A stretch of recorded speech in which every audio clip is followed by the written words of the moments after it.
everyone. Welcome to Ask the Amigos. This is the monthly show where Aaron and I answer all of our Discord community's burning questions. They'll burn you. We start things off with the one and only Pixels at Dawn. He says, what fictional future device would you want in reality? For example, flying car, jetpack, etc. Let's see. You know what I'd like to have is a teleporter. Yeah. I drive 80 miles round trip every day, right? To a lab, a crime lab, by the way. And you'd think a crime lab might have a teleporter if they exist, but no, we don't got nothing. We're in an old bowling alley, if I'm honest. But it's still a crime lab. So I would like to have a teleporter. You walk in that sucker, bam, I'm at work. Plus, it'd be cheaper lunches. What about you? Holodeck. Holodeck's good. Yeah. Holodeck's pretty good. There's no possible way that everybody on Earth wouldn't be addicted to the holodeck if the holodeck existed. I mean, that would be the end of humanity, wouldn't it? Yeah. Because why would you go? It's like, think of the low down things you can do in a holodeck. No one knows. Right. You know, and then and why would you leave the holodeck? You can do literally anything you wanted. Plus, if you leave the holodeck, if you ever watch the old show, that's when stuff goes bad on you. Right. That's when Moriarty comes out, or Genghis Khan, or they get out in they're walking the halls. Remember the Frank Sinatra-like character in DS9? Yeah. Vic Fontaine? Yeah. Remember when he was hanging around DS9? That's when that show really took a dive. Well, I mean, anytime something leaves the holodeck, that's dumb. And they're like, oh, this stuff's all done with force shields, so that's crap. Yeah. You know, it would be cool if it existed. I'll give you that.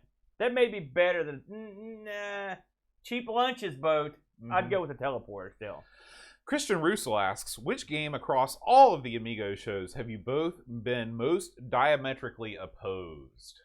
Oh, God. It's probably one of the best games you ever played.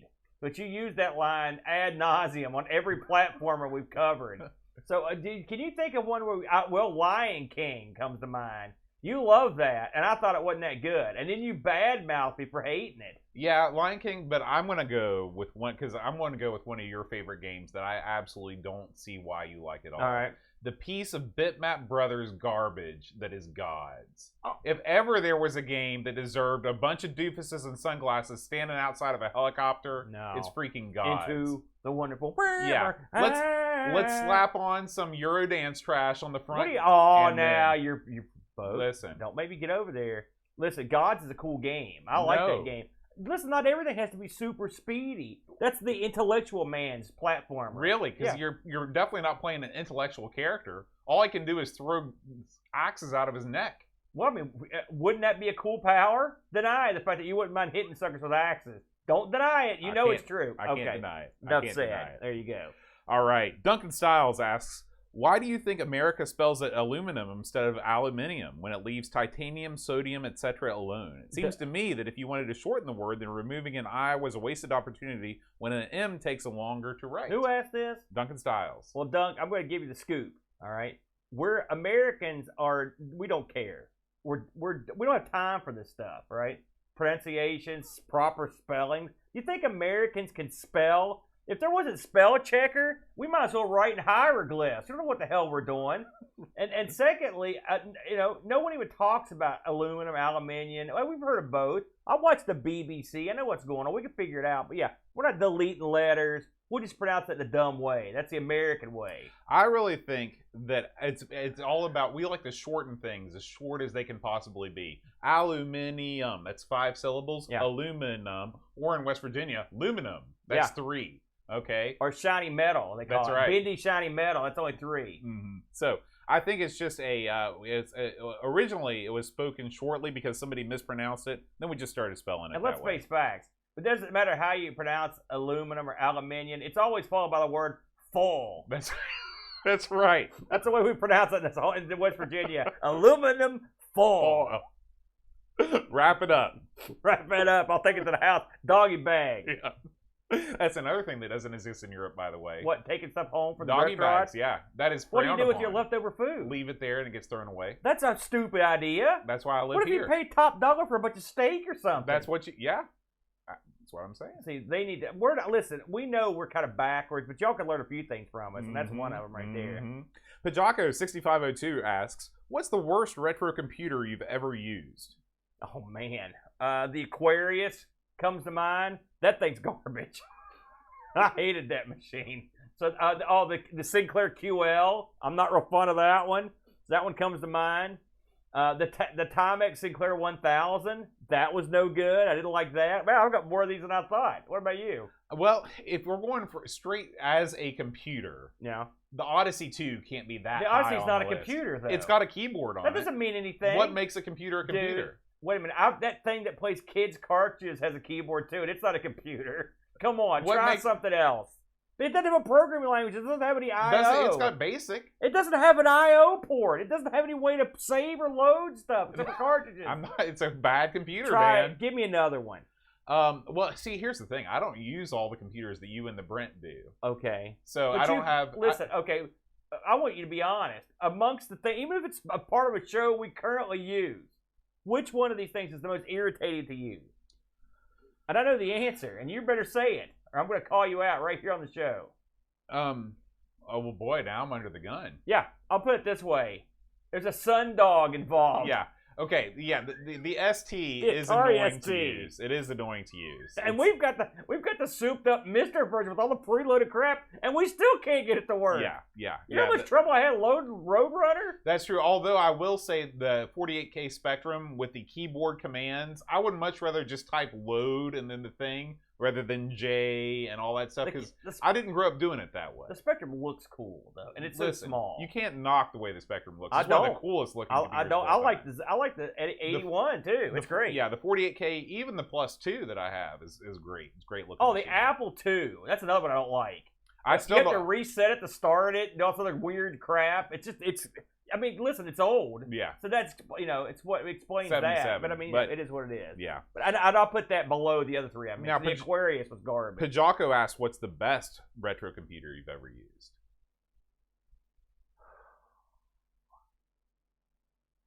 If you've got the hardware, the one thing I like about the Amiga is, for the most part, you put the disc in and it goes.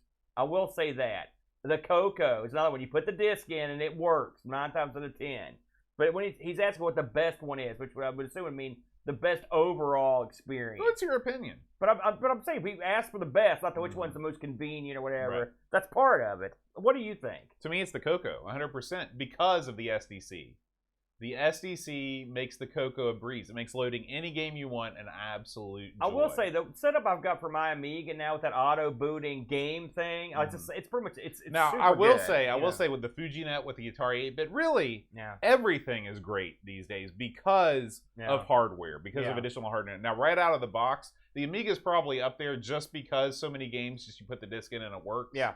But with add-ons these days, pretty much every computer, with the exception of the Mattel Aquarius, is probably great. So take I/O and the ease of use. Which one do you think is just the most fun across the board? Oh boy. Which one? Now, and keep this in mind, because you grew up with the Atari. I grew up with the CoCo, which is all well and good. But when you look at the set of games that are available for it, and you load it up and have joy in your heart when you play it, which one would you be? Well, it's hard to separate that from nostalgia. Because so much of the joy. Yeah, but a lot of these things you never played back in the day. but it's looking down at the thing while I'm doing it and make it. So I'm going to have to go with the Atari 8-bit. But if I had to choose overall, I mean, I've had a lot of fun with the MSX. Yeah, there's a lot of good stuff on there. There's a lot of real crap on there too. It's a mixed bag. Have you ever fooled around the X68000 much? No. If you've got a nice interface to load stuff up, but I mean, of course, you don't have to go in that. The Japanese DOS to get around. It's got a lot of fun games that are well done. But, listen, I'm a homer, all right? I'm like you. I grew up with a computer. I love the CoCo, and it fills me with joy to play it. Yeah. Right? But the one thing I can say is if I sit down with the Amiga, there's a huge ton of games. And if I go randomly pick some, there's a good chance I'm going to get something that's probably entertaining. At the bare minimum, it's amusing. So I'm going to go with the Amiga. But it's a tough call because the Spectrum, I find quite a bit of amusement for this ZX Spectrum. The CoCo, the TRS-80 Model 2, the old, or the Dick Smith System 80, that era, those systems right there, I think those things are a lot of fun too. Yeah. It's hard to pick, Bo. We've got a couple answers from chat I want to read because we don't have our featured chat gimmick running on this particular window. We're going to get that going. Duncan Styles says, for cheap thrills, it has to be the Specky.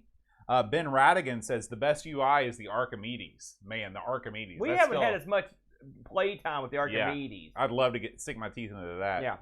And Happy Coding ZX says Specky has more than 10,000 titles, and about 9,000 of them are either weird or crap. Well, thankfully, Happy's in there trying to even out the ratio. That's right. That's right.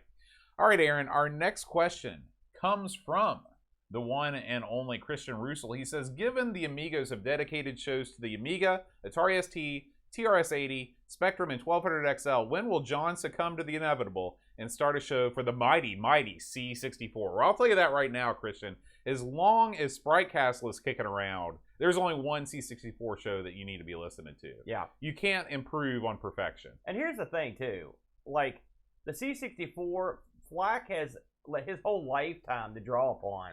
He literally wrote the book, right? Commodore. Plus he's just good. He's good at anything he does. And honestly, the C64, we're not as high on that as a lot of people are. I'm not bad mouth, and I've played some good games in there. And the homebrew for it's whoop off the charts. It's number one with a bullet. Oh yeah, all right? You can't knock that. And so that they're taking that machine, they're squeezing every bit of power you can out of it. And I will say, if we were ever to do a C64 show, there's plenty of untapped stuff because we haven't played a ton. I had friends that had C64s, but I never had one. And to be honest with you, I didn't think a whole lot of them at the time. That's when I had the CoCo. But I don't know. I don't know what it was. It just didn't do it for me. It took forever to load stuff, back in the day. So I don't think we'd be the pair to do it. But I mean, you never know. You never know. I never thought we'd do an ST show. I can tell you that right now. So once the ST show came online, all bets are off. David Hearn Ryder says, what arcade game did you put the most money into, and what kept bringing you back? Oh, geez. Well, go ahead on that. I got to think about it. Well, I put a lot of money into Teenage Mutant Ninja Turtles. Yeah. Put a lot of money into X-Men. Yeah. Big 6-player X-Men. Yeah. A lot of those beat-em-ups are just they were big made quarter munchers. Yeah. I've put an awful lot of money in Donkey Kong over the years, so much so that I bought one. It's sitting right there. And I'll tell you, I put a lot of money in Street Fighter 2. The original, me and the Chud used to play that thing. We'd just go in there with whatever money we had. Did you ever do the thing where you put your quarter up there? Yeah, well, most of, when Street Fighter 2 was a real big deal, they would have multiple. So you would really have to, it wasn't too bad. You wouldn't have to wait around. So, and really, a game like a fighting game like that, if you do that, because the whole premise of it is you're fighting the next comer. So it's sort of frowned upon for that one. But yeah, those are good. I saw Curtis mention Moon Patrol. I used to play that a lot. Moon Patrol was another one I played a lot of money. Asteroids. Believe it or not, Asteroids was the game I played a lot because it was really the only thing around for a while. So I played that a lot. Space Invaders too. I would play. There was a time early on when there were no arcades, and you would play whatever game was there. And so when I go to Hex department store, they would have Boot Hill and Space Invaders. Dad, give me a quarter. I'm going to play some. We'll play some Boot Hill at this time. So those games got a lot of my money. But yeah, Turtles, X-Men, those probably got a good chunk of my money because they had to cook so much money to play. Right. That was when they'd really honed the art of fleecing you to a fine. And you wanted to. Oh, another one, Bad Dudes. Mark fixed them. I'm a big fan of Bad Dudes. I played the crap out of that back in the day and spent a lot of money on that one. Another one at WrestleFest. I spent a lot of money playing that too. We had a couple of other people chime in on the chat. Happy Coding says Kung Fu Master. We had Canadian Retro Thing says Ghosts and Goblins. Oh man. Spy Hunter from Pajako. Amiga Viking 3000. Oh, he was talking about Retro Hour trolling the C64, which I approve. I approve. All right, Aaron. We move on to our next question. Chris Folds asks, have you ever injured yourself playing video games? Oh yeah. Well, I mean, it depends on your perspective. I've mocked the Brent so much that he attacked me while playing video games a bunch of times, and vice versa. But I have I've hurt my hands, wrists. The old joystick hand thing when you grip it for a long time. Yeah. So yeah, usually your hands. I've worn it. I've got a skin issue, as you know, and so it doesn't take much for me to cut my fingers, and I've cut them endlessly on playing stuff on like the Nintendo and the Super Nintendo, the Genesis, where you have to use your fingertips on stuff. So yeah, I've many times. Yeah. What about you? Yeah. Well, Mario Party, the original Mario Party for the N64. Yeah. There was a game where you had to take that analog stick and do this number. and I wore. I mean, it was down to the bone. I felt like I was wearing it down. And eventually, in Nintendo, they actually sent you gloves. You could order a glove from Nintendo so you could do this and not destroy your hand. But I thought of a couple more too. By the way, Pixel says Wii elbow. Yes, those Wii games. We'd play baseball and stuff, but I'd see Hose play that. And I know he hurt his arm, or golf, or boxing on that. That's another one you can hurt because you're not usually used to doing anything. Right. Another one I've got to bring in here. There's two really. Track and field. That game, I've hurt myself at home and in the arcade trying to play that, or decathlon. Mm-hmm. Those games where you got to go like that. Definitely. And then games in the arcade where you use the track ball. I've got my hand, skin caught in those track balls, and that hurts like the dickens to get that done. Yeah. And the ones that come to mind were Crystal Castles, Marble Madness, and I played it. Someone had done a track and field game with track balls. That was the worst because you were trying to. You can imagine because when you get a trackball, the good ones where you can just kind of go like that, and what would happen is on one of those swing throughs, you wouldn't get enough altitude in your hand, and so it would stop right here, and it would just catch that skin on the back of your hand and just rip it right into the machine. Brutal. That's no good. Yeah. That's no good. Lob Exterminator asks, have you always remembered to check yourself before you wrecked yourself? No. Have you seen me? What do you think? No. What about you? Never. No. Never. I always wreck myself and then feel bad about it. Yeah. Paul, Bossman Harrington asks, did you ever complete an arcade game when you were a kid? Oh gosh, yeah. I mean, you mentioned a couple: Teenage Mutant Ninja Turtles, X-Men, the Cowboys of Moo Mesa. Have you ever completed a non-beat 'em up in the arcade? Well, a lot of them weren't completable. Right. So, like, have you ever beat Street Fighter in the arcade? Oh yeah, Street Fighter 2, absolutely. Yeah. Street Fighter 2, all the fighting games. Marvel vs. Capcom, where you beat. There's the one where you fight Onslaught, and the one where you fight Apocalypse. I beat all those. So yeah, or Mortal Kombat. But of course, you can sort of buy your way to the top. But like Mortal Kombat, the AI in that is super cheap. It's one thing I never liked about it. So that's a tough one. But I mean, if you get so far, you sort of have to pay the money to get there. But yeah, I'll beat those. But those, if you're talking like a kill screen or something, God, no. Now, there are games where I can just play infinitely. But I mean, you're not really beating it. It doesn't have an end. Right. There you go. What about you? Never. Now, I mean, aside from beat 'em ups, which you literally can't lose at if you keep on putting money into them, I've never beaten or even come close to beating an arcade game. Bad Dudes. I beat that plenty of times because I saw that Happy mentioned RoboCop, which I never beat. But again, we mentioned this last night. RoboCop and Bad Dudes are like brothers. Data East, they're very similar graphically. I prefer Bad Dudes. But yeah, I've beaten Bad Dudes many, many times. That's another one. It's a beat 'em up. Yeah. Let's see. This is a question. Oh, let's see. Follow up to a couple of other questions. Did you ever apply any cheats to keep playing arcade machines without buying more tokens? Does he mean like cheats to get the quarter thing to work, or cheats I think in so. the game? I don't know of any, or maybe both. I don't know of any in-game cheats to keep playing arcade games. There are tricks that you can do, depending on certain machines, to get like extra quarters. Like, I mean, everyone. Did you ever do the old chewing gum with the string routine? No, because that didn't work. But we did. Like, I successfully ripped off a bill changer one time. I've told you that with tinfoil. No, that's not true. I didn't do it tinfoil. It was with a bill folded the proper way. It was where you slide the bill in. Mm-hmm. One of the things you used to see all the time on the BBSs were like how to rip stuff off. Mm-hmm, right. The text files, the hack files, and there was always these ones where like you'd rip $1 in a certain place, and you'd bend the corner and you'd put that into the dollar changer, and then you would get your quarters and the money would come back. Oh man! Right. I did that exactly one time. It never worked again, including with the same dollar. But in terms of like some arcade machines that had a rep, if you whacked them in the right spot, you could get them to give you an extra game. But I mean, if you got to consider what is an arcade machine, why does it give you quarters?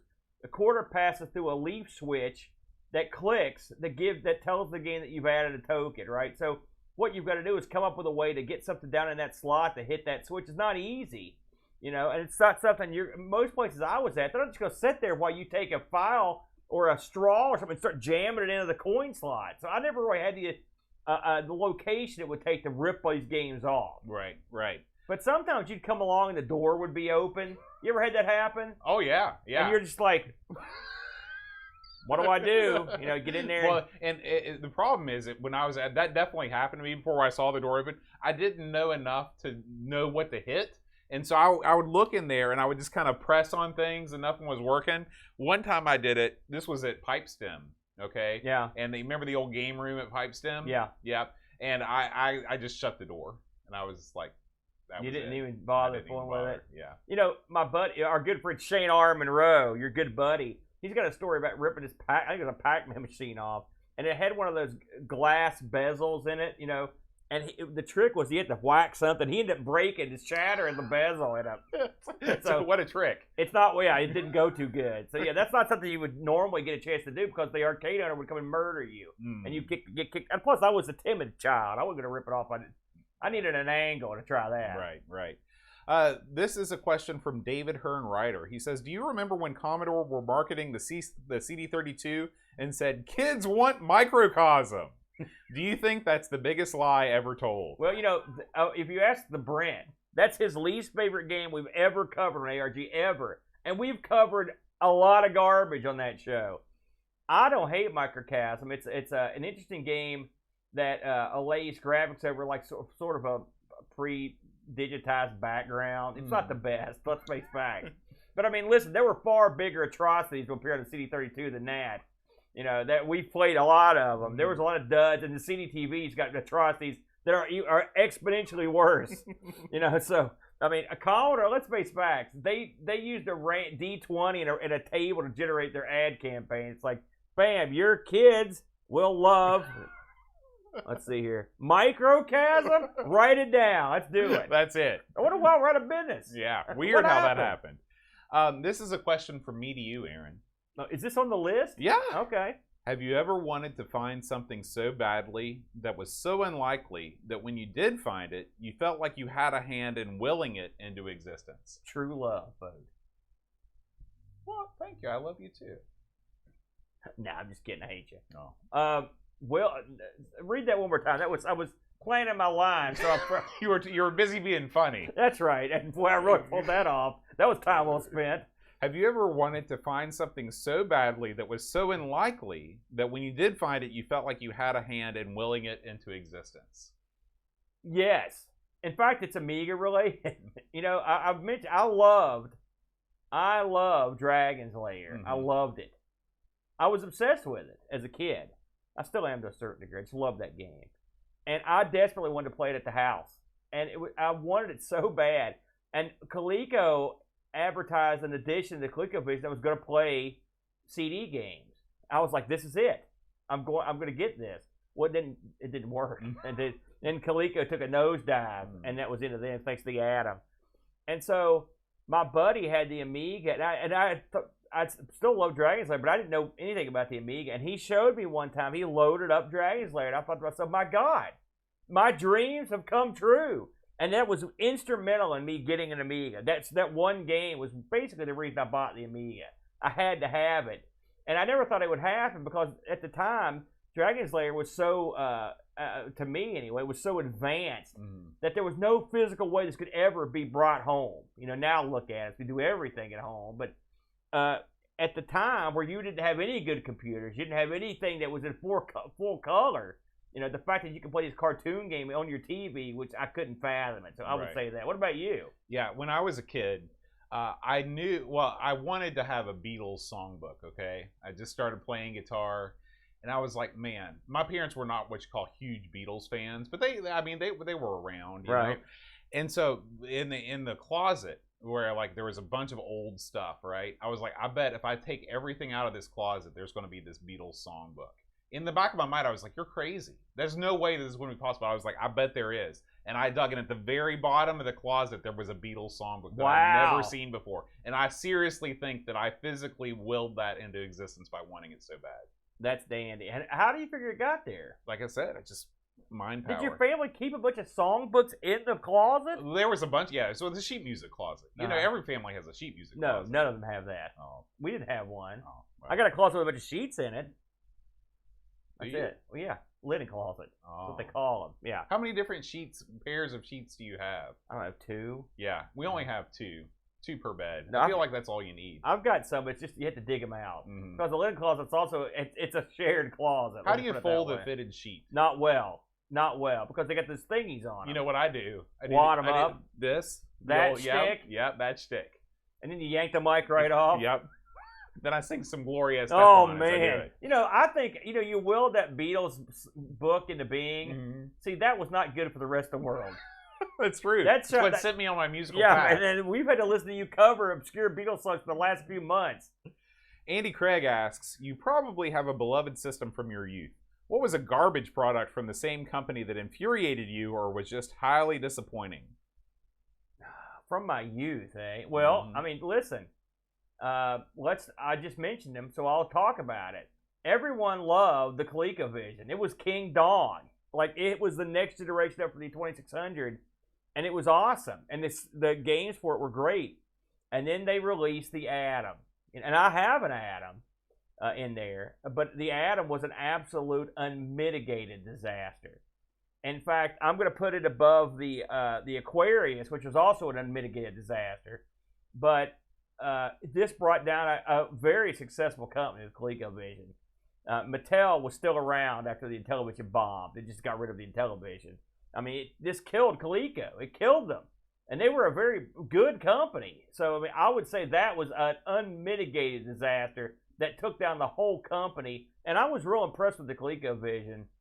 And I guess now that the Atom here we are in 2022, they're working on a cartridge for it that is very similar to the one you have for the Atari.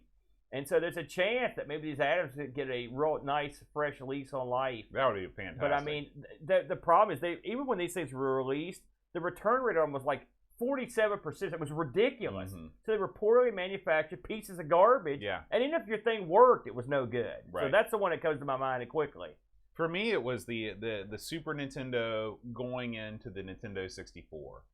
I loved the Super Nintendo, and I was all on board the Nintendo hype train. I got Nintendo Power. I was reading EGM, all these other things. I was seeing Nintendo and Sony to make a new CD-based console, and I saw those. They sent out. Did you actually see that news when you were a kid? Yeah. Because I didn't know anything about that until years. Well, years I was knee deep in the old Nintendo-ness. Yeah.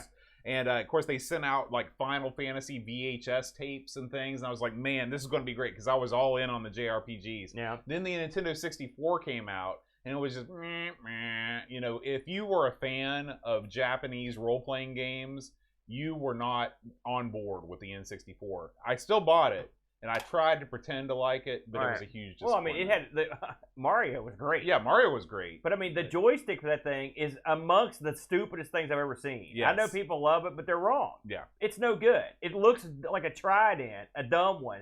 Putting those, the button layout, the buttons themselves are dumb.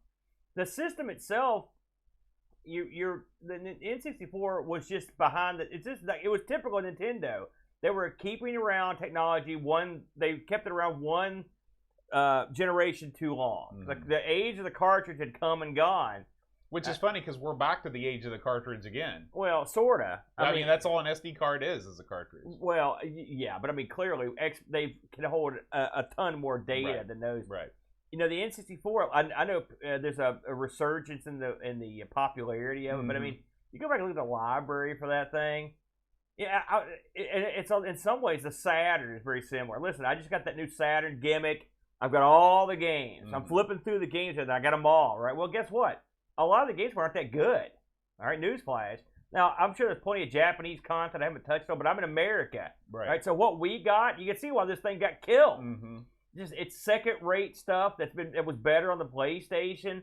You know, the first-party stuff wasn't that good. Nintendo was sort of the same way. Like, they weren't at their best when the N64 was out. And so you can see how both those systems, they held on to something a little bit too long, and ultimately they were passed. Right. You know, and it took Nintendo a while to recover from that. Because even the GameCube didn't exactly wow people. That's right. You know? That's right. Chris Folds asks, which of these classic TV shows would you reboot?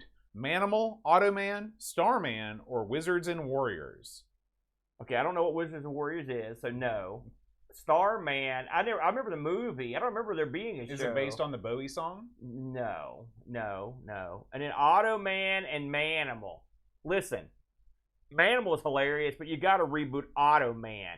Automan was a fun show. It was ahead Is of its that the time. one where the motorcycle spins around? No, and takes that's off? Street Hawk. Oh. Automan was it was sort of like, it was a computer-generated man who was Automan, right? Automatic man. He was a computer-generated guy. Did he exist in real time? He exists, yeah. But he had a body that looked like the Tron people. It was like a computer. Oh, okay. And then he had a guy. He had like a buddy called Cursor, and Cursor was just floating a shape like almost like a snowflake or something, like a you know. You know what his Spanish sidekick name was? El Cursor Boy.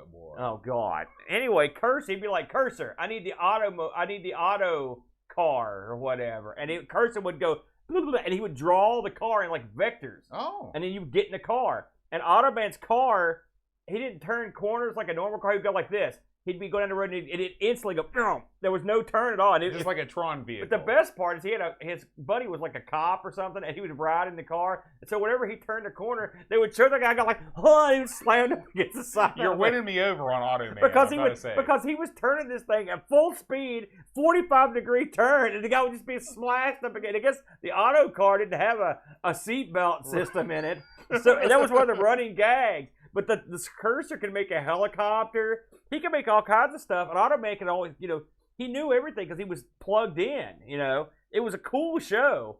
It died before it should have because it was expensive, But it was dopey. But it was fun. I'm fully, I'm behind it. So it would be Automan. Yeah, and I will say Manimal, it didn't run that long. I mean, Automan got a full season. I don't think Manimal even got a full season. It may have, but I mean, I didn't get to see all the episodes. But it was amusing. It was an amusing show.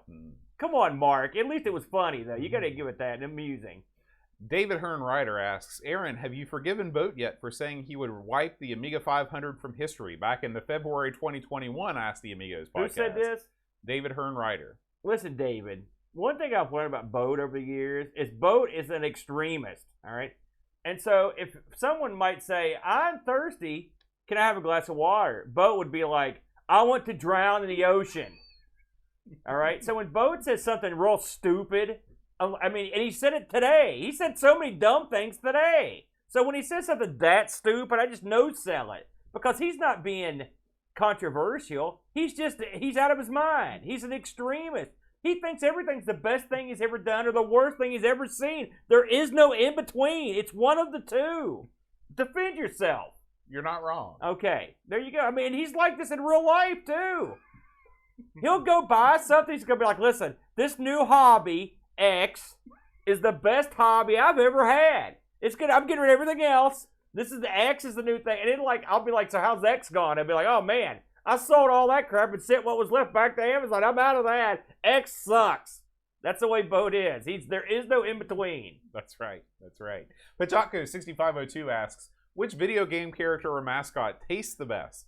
And what do you imagine they taste like? Wow, that took a weird twist. Say it, read it again. Which video game character or mascot tastes the best? And what do you imagine they taste like? Who wrote this? Pachako. That's a weird question. Go ahead, Bud. I've been talking. What do you think? Which one of these guys would you like to eat? Pac-Man. Tastes like Peeps. Yeah, he might. Yep. And he's been eating a lot of fluffy things. Yeah. But we don't know what the dots Animals are. they taste like what they eat. That's what I've heard. I'm going to sit here and ponder this for a minute because I'm thinking of all the mascots that would also be tasty snacks. There's Alfred Chicken, right? He comes to mind.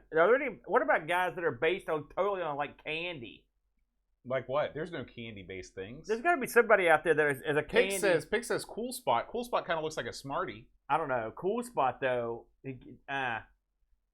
No, I'm not. I want because he seems like a dude. Like if you kill a bird.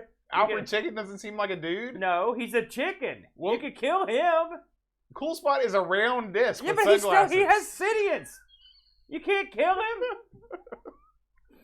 Road Runner's too thin. Plus I have to catch him. I look like that geek, the coyote. If it was the game, it wouldn't be that tough. Just throw some stuff. But I mean, I'm gonna say who's the fattest, slowest animal in all the pantheon of games that Donkey we played? Kong. And I'm not gonna eat monkey.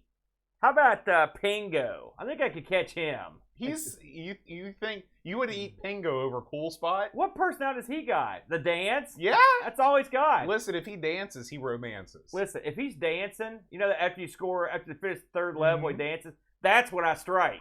Because I know, and I would take one of those ice blocks, shove it into him, and then what I do is I'll saute him, and then I sprinkle a little of those snow bees on top.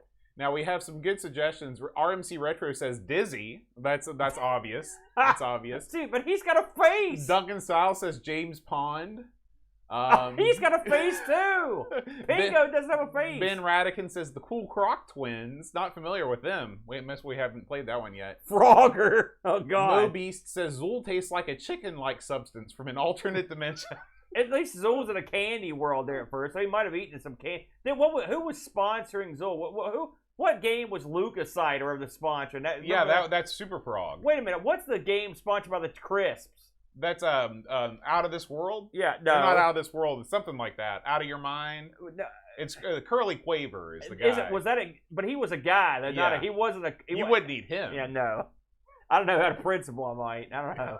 Booyan. Yeah. That's a good choice. Curly Collin. Curly Collin was in the Action Biker. You wouldn't want to eat Action Biker. Pingo or Pooyan. I would say Curtis, that's a good call. Pooyan, Happy Cody, because you just grill him up. That's good eating. Yeah. You ever eat ants? No, I don't. You're gonna love the way they tickle. What about ant-like creatures or people that represent ants? What are they? Cubert tastes like a chocolate orange. Bam. I don't know. He's got that One big... step beyond. That's what I was trying to think of. Think of the big weird nose on Cubert. What's in there? Like, we don't know. No, I don't think so. Snot. Nose candy. Snot. Nose candy's not tasty, Bode. That's gross. Batman asks, do you prefer 1942 or 1943? I never liked either one of those. Me neither. But I guess 1943 is better. You know that beginning in 1942? That plane sounds like it reminds me of my old Chevy Nova, playing for. It's like, well, what do you do to survive? Well, I could do a slow backflip. How do we win that war? Right. I can't figure it out. That's what we had. Yeah. Get that out. David Z says, "Are you worried about baseball this year?" Oh man, my kid's playing baseball. So he wrote this question. The strike's been resolved. So there will be a season, so no. I've got something to talk about, though, when it comes to baseball. My kid had baseball practice directly after the show last night. I hustled out to find out that his grandmother couldn't find the field. So I had to direct her to the baseball field, and he got to practice 50 minutes late. And then they ended like 20 minutes later. Oh, by the way, it was like 40 degrees with a wind chill of 15. But they were in the right place. They were behind the middle school, right? Yeah, but she went to the wrong field, and she didn't bother to check the other one. Well, who would? Yeah. Paul, a.k.a. Hermsky, asks, in 1999, were you ever concerned about the Millennium Bug buildup? Yes, absolutely. You were a working man then. I was, I'm still, I'm retired. I forgot to tell you, this is what I do now. Goof. No, I was working hard then too, and I was worried because, I thought there was something to it because I knew I had worked on stuff that had the flaw when I was in school, and I was like, man, there's a lot of this old crap still around. This could be a problem. I didn't know how it was going to go. So, plus I'd watched this Leonard Nimoy special where he talked about the horrors that were going to occur and how to prep for it. Was that part of In Search of, or was this a different thing? Well, In Search of had been off for several decades by then. So, not a part of In Search of. But, Leonard Nimoy did other stuff. He didn't just do In Search of for 50 years. What else did he do? He did stuff like the Y2K bug video. Was that a direct home video? It was. It was scary. So, I watched that too. But, no, the next day when nothing happened, I'm not going to lie, I was mildly disappointed. Yeah, well. I was not concerned because I was 18 and I had other things on my mind. Girls, drugs, and sex. I was just playing video games all the time. Did you really have that stuff on your mind? No, I was playing video games all the time. But you tried to sound cool? I tried to sound cool. That's a fail. Paul, a.k.a. Hermsky, asks, if the early bird gets the worm, why do good things come to those who wait? You ever eaten worms? No. You get chocolate-covered worm. You ever had that? You never heard of that? Well, that's like a gummy worm, though. No, they've got real, worms. Who is they? I think the French. I think are the ones that I think that do it. This is like that ants. SNL bit. Did you ever see the SNL bit where they lampoon the vaudeville circuit when they do the ethnic bits? No. Oh, okay. Well, I don't we watch won't go into SNL. it. This is it's not old. very This is funny. from like the early 90s. If the early bird gets the worm, what was the last part of that? If the early bird gets the worm, why do good things come to those who wait? That is a conundrum, isn't it? Well, because you can wait, but be early for waiting. Yeah, that's the way I see it. You show up early and then you wait. That's the funny thing about the baseball practice yesterday. Granny was a half hour early for practice. She sat there. Practice started on the other field. She didn't move.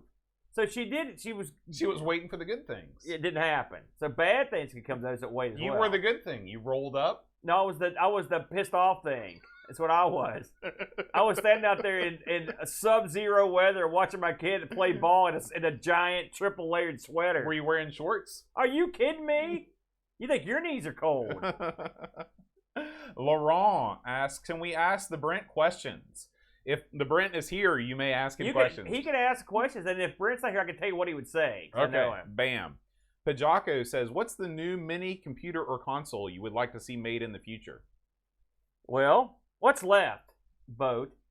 It's the ZX Spectrum. Yeah. That's what's left. Yeah, it's the Spectrum. That is the next logical mini computer. And let me tell you something. All right? There's no, we'll make a smaller one first. You're an idiot. You're making the dead flesh You make it just the same size. Right. All right? Here's what it does. You ready? It plays ZX81 games. It plays Spectrum games. And you just load. There's no this crap like, let's nitpick like 4 or 5. No.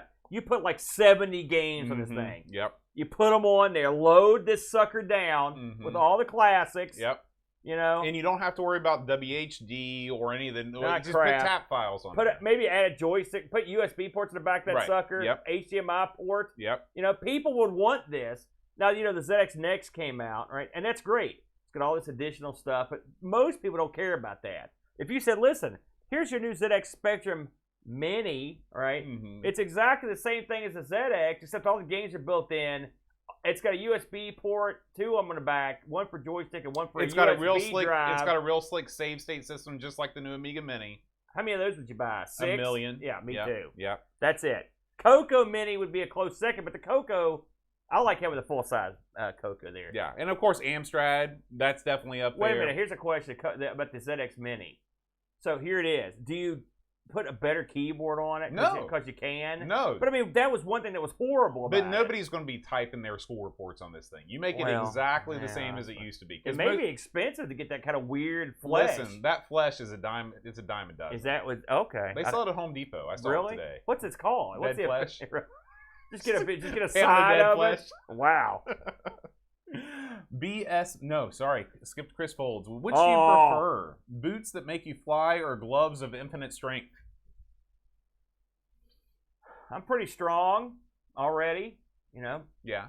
I won't argue with you. So I'm going to go with the boots of flight. Yeah. You can always go with the boots. Listen, if I had anything that made me fly, I would choose that over anything else other than the power of invisibility. What do you picture boots of flight? What kind of style of boots? Well, we were talking about the Highlander. Yeah. What was his name? The guy in London that was a contemporary of Jack the Ripper? You talking about Spring Hill Jack? Spring Hill Jack. Spring Hill Jack, that's what he had. You know, I would like to see something, you know, like the funk era of music, you know, that gang. I like to have like the Bootsy Collins, like the big with the wings coming out, they're orange. And then the wings flap. That's right. And then that's when you fly. Yeah. That would be cool. And if I could get the afro in. Make it happen. That should be part of the powers of the boot. That's right. I wouldn't feel that's right. That's the stretch goal for the Kickstarter. I'm pitching in. Just like the freaking mouse. B.S. Bennett writes, recently we've seen a lot of older consoles and computers get new game releases, whether it be ports or homebrews. Are there any systems or computers you would like to see new games being produced for that don't have as wide of an active community? First of all, I want to acknowledge Ricky DeRocha, the Vectrix Mini. Yeah. That's a close second. That would be great. Awesome. That would be great. Games systems that don't get much attention but need more homebrew action. Is that what you're saying? Yeah.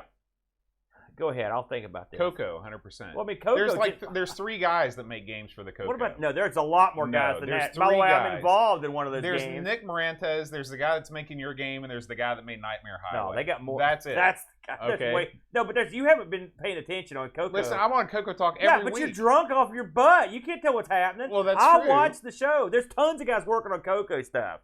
All right, so I'm discounting that. You're dumb. Okay. Try again. Try another system.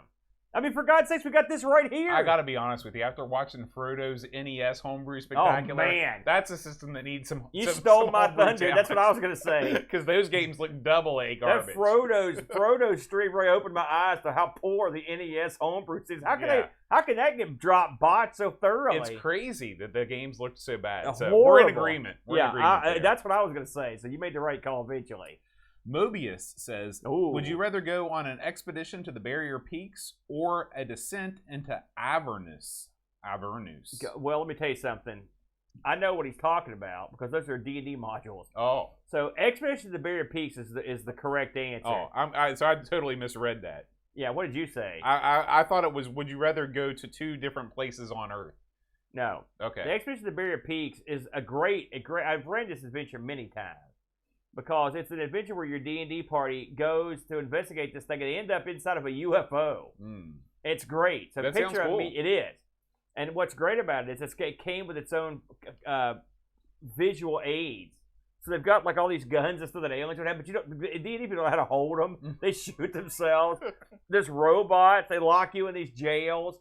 There's this room that simulates you going into space, so the characters think they're locked on a UFO, they're flying in space, they're like, ah! That's awesome. It's great. Why don't we play D&D?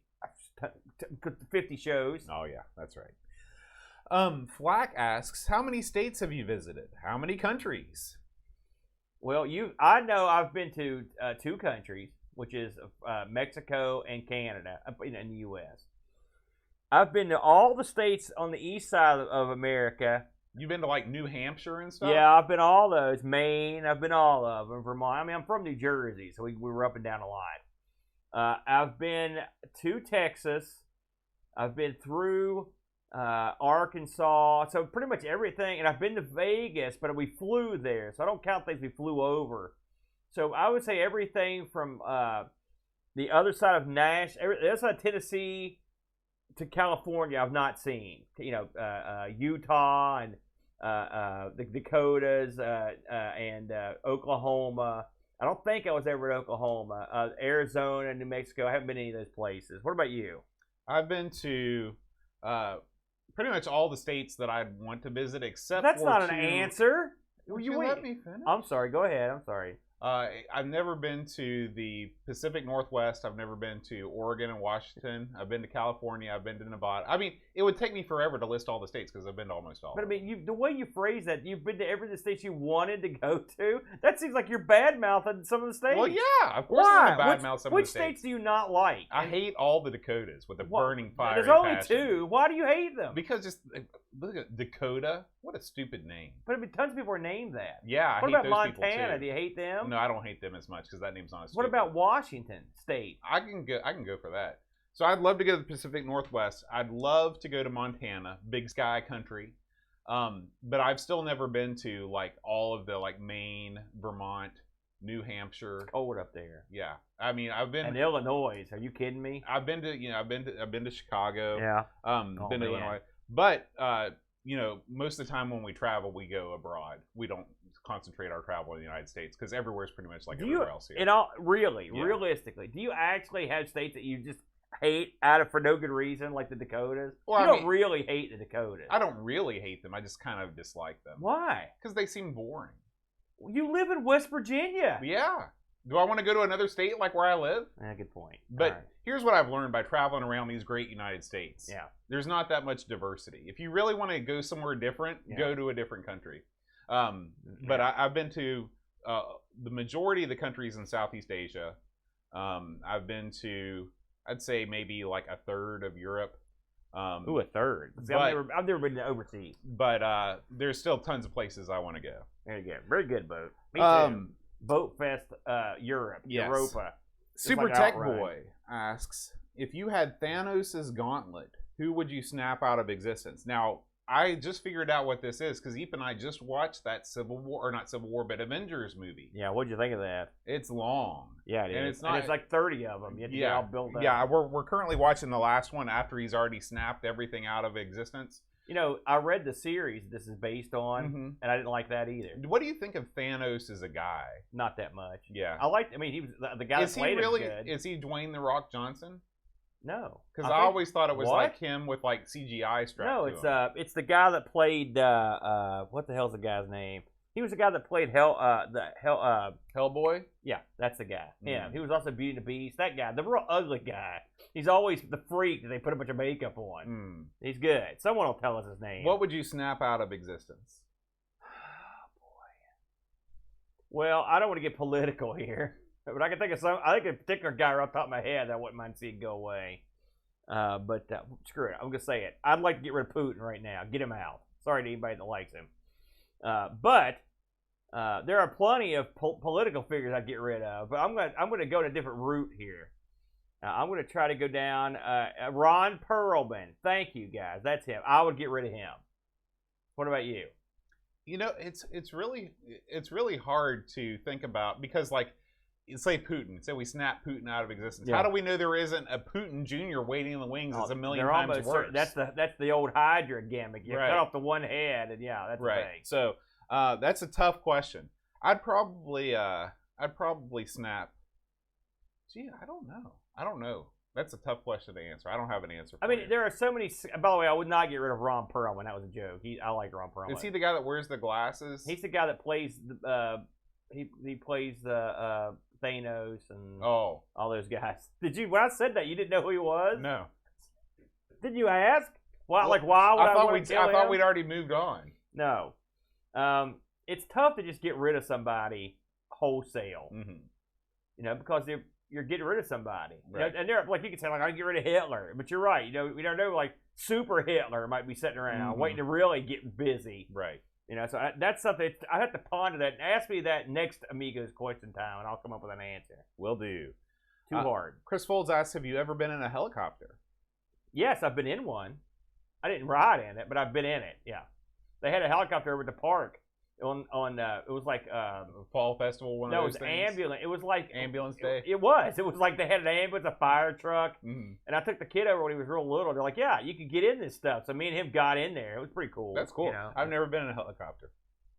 Pixels of Dawn asks, what's the most unusual mode of transport you've ever used? Oh man, you remember those railroad gimmicks? You go like, I was on one of those one time. You had to use the sound too. There's a hand car. They always need oil.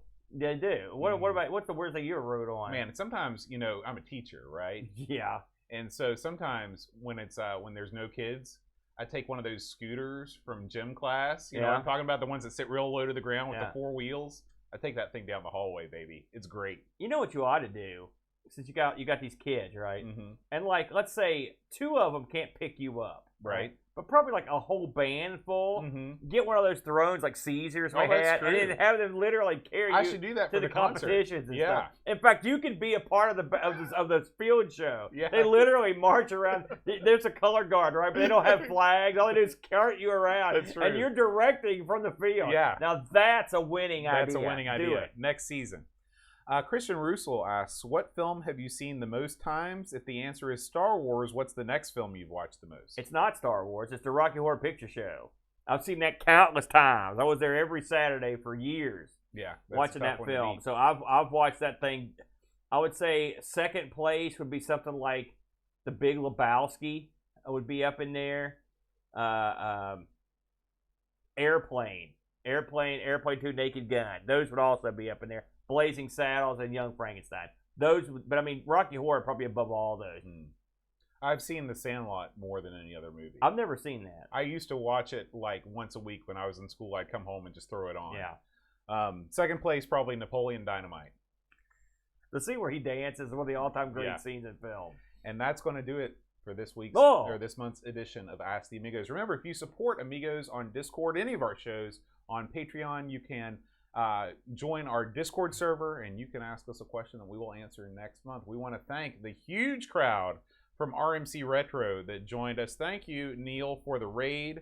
We appreciate it, and we hope that some of you guys will stick around and watch us every Friday night when we record Amigos Everything Amiga. We do a show about the ZX Spectrum called Our Sinclair, the CoCo Show, which is celebrating gaming on the Tandy Color computer, the Atari ST Show, you know what that's about, And, of course, 1200 XL, all about Atari 8-bit gaming. We do about 16 million podcasts. Hey, let's put over our new channel, by That's the way. right. We got all these people in here. For the love of God, I'm begging you, go over to YouTube. Please, drop a subscribe on the Amigos Stream Team. 3 words, Amigos Stream Team. We're putting all of our streaming content on there. I did a stream last night, Bode, in case you missed it. It was called Retro Steam. It was playing games that are sort of retrofied games that were available in the Steam format, the Steam platform. And I looked at stuff including the Wings Remastered, which was a lot of fun. The Chaos remake, which was great. Super Frog HD, your personal favorite, and a bunch more stuff. But we do that kind of content all the time. Plus, we got Jack Flack, who puts up all his sprite castles and his like a DOS streams, and I've got our good buddy Frodo and L, who puts stuff up, and plus yourself and the Brent and anyone else in the community that wants to do some streaming, we'll put it up there. Yeah. So it's Amigos Stream Team. If you could, please give it a sub. All right, guys. We will see you next time. Until then, Adios.